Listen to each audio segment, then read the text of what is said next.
साधना केन्द्र स्तरीय सुरभि 2024 आंचलिक साधना केन्द्र स्तरीय शिशु महोत्सव सुरभि कार्यक्रम राजामोहन सरकारी प्राथमिक विद्यालय बड़गढ़ महासमारोह पालित हो जाइछि। कार्यक्रम में मुख्य अतिथि भाव पूर्वतन ब्लॉक शिक्षा अधिकारी श्री विजय कुमार प्रधान श्री विघ्न विनायक फोटोचित्र में प्रदीप प्रज्वलन कर महोत्सव सुरभिर शुभारंभ करथिले। विद्यालयर प्रधान शिक्षयित्री श्रीमती पद्मिनी नायक तत्वावधान में अनुष्ठित हो जाइछि।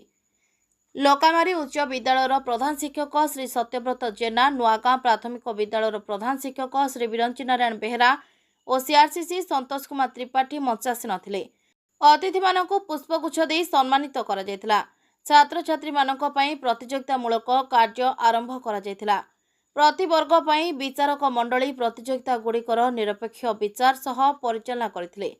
मध्याह्न भोजन पर उद्यापनी उत्सव में अतिथि मानक द्वारा कृति छात्र छात्री मानक पुरस्कार वितरण करा जायतिला।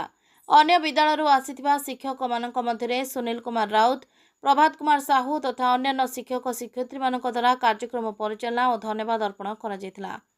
सोरडारू निरंजन बेहरा रिपोर्ट, मंथन लाइव।